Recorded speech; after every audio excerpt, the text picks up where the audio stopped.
कौन लेगा निःशुल्क शिक्षा। नमस्कार, मैं धर्मेंद्र। कौन लेगा निःशुल्क शिक्षा के यह एपिसोड में आपका स्वागत है। यह एपिसोड में साक्षात्कार देने के लिए आ रहे हैं दीपा कुमारी, जो विनय इंग्लिश क्लासेज बिशनपुर में पढ़ते हैं। आइए, तब तक आपसे विनती है कि चैनल को सब्सक्राइब कर लीजिए, बेल आइकन भी दबा दीजिए और लोगों को यह वीडियो भेजिए ताकि और लोग इससे लाभान्वित हो सके। बैठिए, आराम से बैठिए।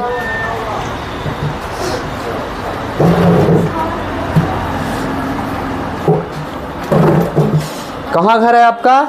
हसनपुर। हसनपुर घर है। यस। पिताजी के नाम? दीपक सिंह। दीपक सिंह। पिताजी किसान हैं। हाँ। और माताजी? House wife. अच्छा, बहुत बढ़िया। तो हमको कहना है कि आपका विद्यालय कहाँ है? आपका जगन्नाथ उच्च विद्यालय। यस। पढ़ाई होता है वहाँ? नहीं। काहे नहीं होता है? क्या पता। अरे, बहुत सारा बच्चा कहता है कि होता है। अब जेबे नहीं करते हैं? नहीं, जाते हैं। जाते हैं? यस। लेकिन होता नहीं है? नहीं। अच्छा, इसीलिए आप कोचिंग जाते हैं? यस। कोचिंग में पढ़ाई होता है? यस। होता है। यस। चलिए भाई, कोचिंग में कितना पैसा लगता है? 300। 300। चलिए, बहुत बढ़िया। देते हैं पैसा ना? यस। कोई दिक्कत ना पैसा देने में, देते रहिएगा। हमारा पास कल आए हैं एग्जाम देने। एग्जाम में इंटरव्यू होता है, ये है ना? Yes. क्या होता है? इंटरव्यू। हाँ, अगर इसमें आप पास हो जाते हैं तो मासिक शुल्क का लाभ मिलेगा, है ना? Yes. कोई दिक्कत नहीं। कितना प्रश्नों का जवाब देना है? 12 को तो नॉर्मल है। अगर आप पढ़िएगा तो 13वां प्रश्न पूछेंगे। यस। ठीक है ना? अगर इसको से विस्तार से बताते चलिएगा तो ठीक है ना? Yes. 14वां पूछेंगे और 15वां पूछेंगे। 13वां में 2 साल, 14वां में 5 साल और 15वां में 10 साल। Yes. लेकिन बताने के पहले जो भी प्रश्न रहेगा उसको तुक्का नहीं लगाना, जरा बढ़िया से जवाब देना है। Yes. अगर आप 12 प्रश्न के जो रहेगा इसमें कितना 12 प्रश्न में अगर सही से जवाब देते हैं, Yes. है ना, तो विस्तार से अगर बताते चलते हैं तो 13वां जो प्रश्न जो रहेगा आपका खुलेगा। Yes. अगर नहीं बताइएगा तो 12 प्रश्न तक आपसे पूछा जाएगा। Yes. ठीक है? Yes. कोई दिक्कत? नहीं। समझ गए सारी बात को? यस। हाँ। और जब हम पैसा देंगे तो सर आपको रिटर्न कर देंगे। Yes. ठीक है? लेकिन अभी पैसा देते जाना है। ठीक है ना? Yes. कोई दिक्कत? जब तक हम नहीं दे तब तक के। ठीक है? कोई दिक्कत नहीं। स्टार्ट कर देते हैं। यस। चलिए, पहला प्रश्न है, किस दर्पण की फोकस दूरी ऋणात्मक होता है? का उत्तल दर्पण, ख अवतल दर्पण, ग काल्पनिक प्रतिबिंब, घ वास्तविक प्रतिबिंब। अवतल दर्पण। अवतल दर्पण होता है? यस। सही में? यस। कंफ्यूजन है ना? है? नहीं। चलिए, है तो बहुत बढ़िया। आपको 1 माह का लाभ अभी मिला है। कितना माह? 1 माह। हाँ, यानी पैसा वसूल हो जाएगा, है ना? चलिए, अम्लों की राजा किसे कहा जाता है? का टार्टरिक अम्ल, खा सल्फ्यूरिक अम्ल, गा मौलिक अम्ल, घा लैक्टिक अम्ल। सल्फ्यूरिक अम्ल। सल्फ्यूरिक अम्ल। यस। चलो, 2 महीना के लाभ मिला आपको, है ना? Yes. कोई दिक्कत? तीसरा महीना के लिए प्रश्न है, वायुमंडल में CO2 का कितना प्रतिशत है? का 0.02%, ख 0.03%, ग 0.04%, घ 0.001%। 0.03%। अच्छा बात है, यही बात है। यस। सही में? यस। चलो, हमको बताओ ये CO2 का है? जो मतलब वनों की कटाई होती है इसलिए होता है ये 0.03%। अरे भैया, हमारा CO2 का है। CO2 कार्बन डाइऑक्साइड है। अच्छा, का है? कार्बन डाइऑक्साइड गैस है। गैस है। यस। कौन छोड़ता है, कौन लेता है? हम लोग छोड़ते हैं, पेड़ पौधे लेते हैं। ऐसा बात है? यस। चलो, बढ़िया। मनुष्य के आहार नाल की लंबाई कितनी होती है? का 6 से 8 मीटर, खा 10 से 12 मीटर, गा 8 से 10 मीटर, घा 4 से 6 मीटर। 8 से 10 मीटर। यानी गा उत्तर होगा आपका कि खा? गा। गा। यस। अच्छा, आहार नाल का काम करता है मनुष्य के शरीर में?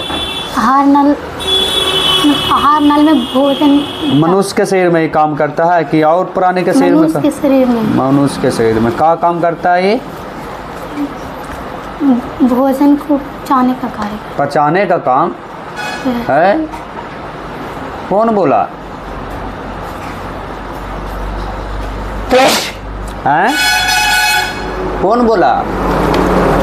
मनुष्य का आहार नाल का काम है कि भोजन के पचाना। सही बोल रही है तुम। नहीं, दो लड़की भी आई है, पूछो तो उनसे। आप न पूछ रहे हैं तो आपको न बोलेंगे, उन लोग के क्यों बोलेंगे? आहार नल का क्या काम है? बोलो।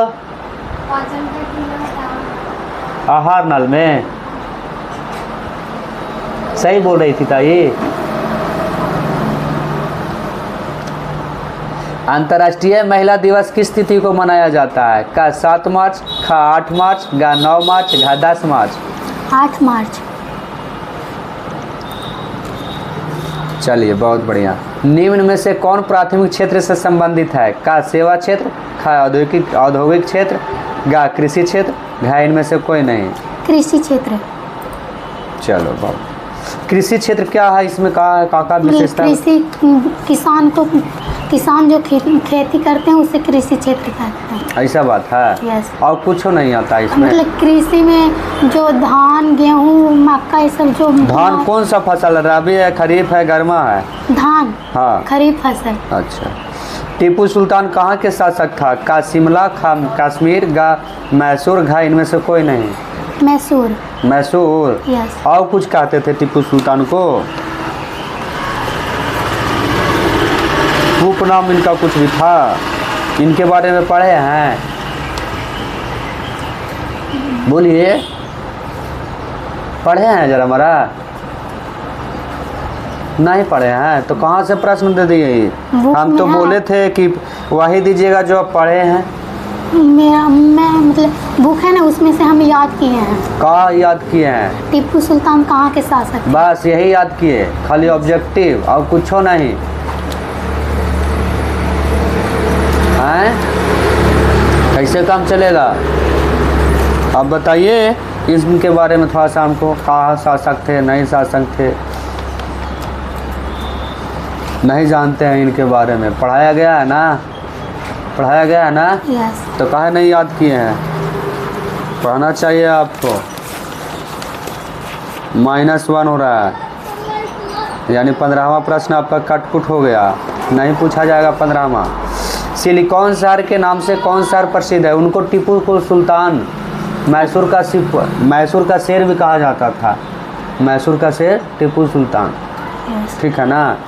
प्रश्न संख्या 8, सिलिकॉन शहर के नाम से कौन शहर प्रसिद्ध है? का बेंगलुरु, खा हैदराबाद, गा अहमदाबाद, घा पूना। बेंगलुरु। बेंगलुरु हो? हाँ। अच्छा है तो तुम्हारा सही। काहे कहा जाता है इसको? काहे कहा जाता है? पटना के काहे नहीं कहा, हैदराबाद के काहे नहीं कहा गया, अहमदाबाद के काहे नहीं कहा गया, पूना के भी काहे नहीं कहा गया? इसी को काहे कहा गया? बताया गया है ना? मास्टर साहब बताए हैं ना? याद नहीं किए हैं आप तो -14वां हो रहा है आपका। श्रम विभाजन और जाति प्रथा के लेखक कौन है? का भीमराव अंबेडकर, खा नलिन विलोचन शर्मा, गा मैक्स मुलर, घा गुनाकर मूल्य। भीमराव अंबेडकर। अच्छा, और कौन का इनका काम है? भीमराव अंबेडकर संविधान बनाए थे। अच्छा, और मतलब जो छोटा जाति होता है उसको मतलब छोटा जाति नहीं मानते हैं। अच्छा, समान हो सबका, यही इनका कहना था। चलो, माँ कहानी के लेखक कौन है? का श्रीनिवास, खा सुजाता, गा ईश्वर पेटलीकर, घा गुनाकर मूल्य। ईश्वर पेटलीकर। ईश्वर पेटलीकर। चलो बहुत बढ़िया। ये काउची है कहानी में? ये माँ का कहानी था। हाँ, तब इसमें एक मतलब उसकी बेटी थी ना जो बीमार थी। अच्छा, बीमार थी। क्या होता था बीमार थी तब? बोलो। 10वां प्रश्न है, बोलो जल्दी सुन। कुछ कहानी से सीख मिला? क्या सीख मिला? अरे ये रोने लगी, क्या हुआ रे?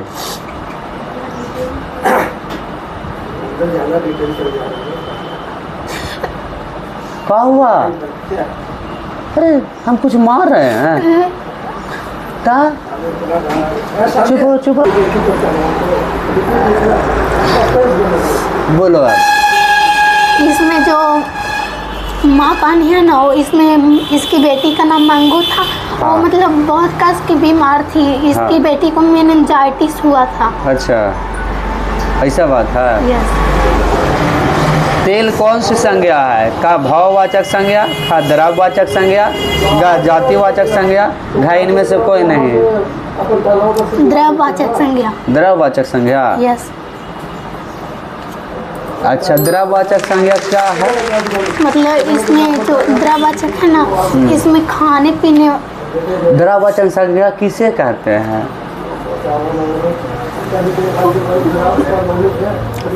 बताए हैं ना सर, बताए हैं। यस। ऐसे तो हम नहीं पूछ रहे हैं, वही चीज़ हम पूछ रहे हैं जो सर बताए हैं आपको। अगर हम तो पूछ नहीं रहे हैं, पूछ रहे हैं का? तो बताइए द्रव्यवाचक संज्ञा क्या है?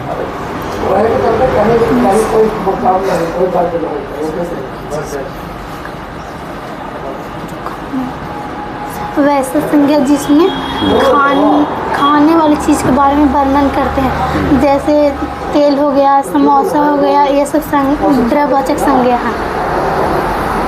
ऐसा बात है। यस। अब अगर हम पेट्रोल के बोले तो?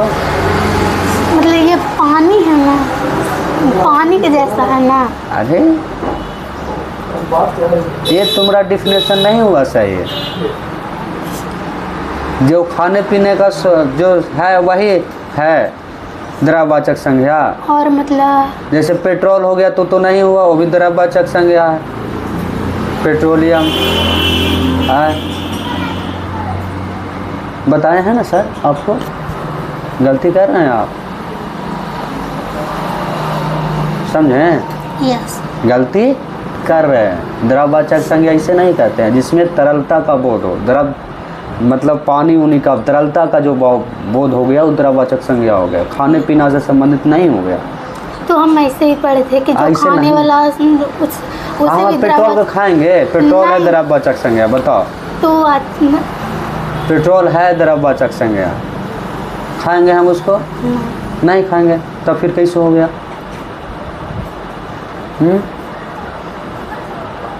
कैसे हो गया द्रव्य? भाववाचक मतलब किसी का भावना का प्रकट हो। जाति मतलब किसी जाति का बोध हो, है ना। द्रव मतलब तरलता का बोध हो, द्रव का बोध हो, वो हो गया संज्ञा। खाने पीने से संबंधित नहीं है ये। गलती आपको बताया है, कोई भी अगर बताया तो मास्टर साहब बताए होंगे, तो ऐसे नहीं बताए होंगे। वो बोल रहे थे कि जो मतलब खाने वाला सामान भी हो सकता है ना, तो वो द्रव्यवाचक हो सकता है। खाने वाला हो सकता है, समझ गए। जब पानी पीने वाला है तो द्रव्यवाचक संज्ञा। अब पेट्रोल के तो हम मान लेंगे कि हाँ खाए वाला है, तो गलत बात है भाई, है कि नहीं? तो आपका तेरामो जा रहा है। रूस में कृषक दास प्रथा का अंत कब हुआ? का 1861, खा 1862, गा 1870, घा 1860। 1861। 1861 सही है। यस। चलो, है तो तुम्हारा सही। आप साल भर के लाभ के लिए हैं, ठीक है। थोड़ा सा और पढ़िए, थोड़ा सा गहन अध्ययन कीजिए। बहुत अच्छा आपका विचार है, बात करने का ठीक है, लेकिन रोइए नहीं, ठीक है। बीच में रोवे लगे थे, अच्छा नहीं लगा था, किसी को अच्छा नहीं लगेगा। हम न मारे न पीटे न कुछ किए, अच्छा नहीं, ठीक है। पढ़ने के लिए हैं, पढ़िए, ठीक। कोई दिक्कत? आपसे नहीं रोइएगा कहीं, डिप्रेशन में कहीं नहीं जाना है बेटा। कहीं भी किसी भी परिस्थिति हो जाए ना, डिप्रेशन में नहीं जाना है, होपलेस नहीं होना है, कभी नहीं। किसी भी परिस्थिति में लड़ना है। क्या करना है? लड़ना है, रोना नहीं है, कभी नहीं। किसी भी परिस्थिति, कोई मार भी रहा है तो उसको सहो, लड़ो उससे, काहे हमको तो मार देगा, है कि नहीं? कोई दिक्कत? रोना नहीं है बाबा। रोवेगी तो कमज़ोर आदमी समझेगा, ठीक है। रोता वही है जो कमज़ोर होता है, ठीक। रोना नहीं है कभी भी जीवन में। आपको कमज़ोर समझ लेगा, यस। ठीक है। और किसी को दिखा के तो रोना और नहीं है भाई कि हम रो रहे हैं। किसी को अगर रोना भी है तो अपने अकेले हो जाओ तब रोवो। तकलीफ़ हर इंसान को होता है, ऐसा नहीं है कि इंसान के नहीं होता है। इंसान है, इमोशनल होता है, रोवे लगता है, लेकिन अलगे रोवो, अकेले रोवो, किसी को पता नहीं चले, न तुम्हारा कमजोरी के फ़ायदा उठा लेगा वो, ठीक है। कोई दिक्कत, हंसते रहो, लड़ते रहो, जीवन में आगे बढ़ते रहो, ठीक है। Yes. कोई दिक्कत नहीं, ठीक है। यस। सफ़र समाप्त, कोई दिक्कत नहीं। चलो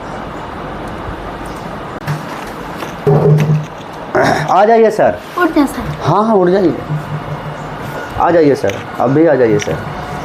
आओ आओ यहाँ आओ, कहाँ कहाँ, अरे इतना चालू है, चलो पकड़ो, पकड़ लीजिए सर।